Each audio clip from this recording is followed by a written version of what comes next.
भेनी सिंह जी करा रहे हैं, लेकिन आप सिर्फ अपने घर से 3 बजे आए, 2 बजे आए, आपने कथा श्रवण की और घर चले गए। अग्निष्टोम यज्ञ का फल आपको मिल गया।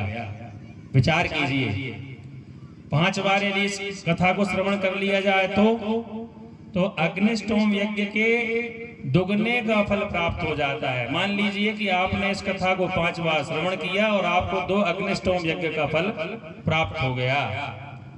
8 बार यदि इस यज्ञ को श्रवण कर लिया जाए कथा को तो नरमेध यज्ञ होता है।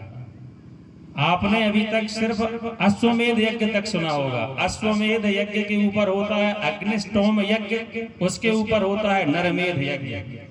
8 बार कथा श्रवण करने से नरमेध यज्ञ के फल का भागी श्रोता हो जाता है।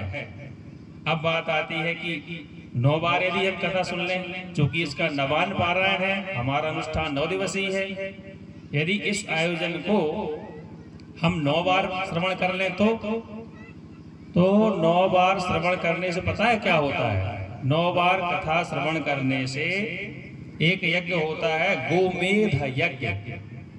संपूर्ण यज्ञों में सर्वप्रथम सबसे ऊपर उच्चिष्ट आसन पर जो होता है वो है गोमेध यज्ञ। गोमेध यज्ञ की प्राप्ति हो जाती है।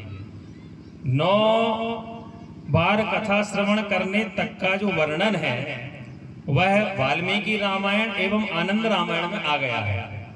इसके ऊपर जो कथा श्रवण करता है उसका वर्णन व्याख्याता भी नहीं कर पाए। अब आप विचार कीजिए, 34 बार आप कथा श्रवण कर चुके हो। धन्य है यह भूमि, धन्य है आप लोग और धन्य है आज के श्रोतागण कि 9 बार तक की व्याख्या का वर्णन अभी तक व्याख्याकार कर पाए और आप लोग 34 वर्षों से सतत इस कथा का श्रवण कर रहे हैं। इससे बड़े सौभाग्य की बात और कुछ नहीं हो सकती। अब हम आगे चलते हैं कि सर्वप्रथम इस कथा को किसने किया और कहां से यह कथा आई। तो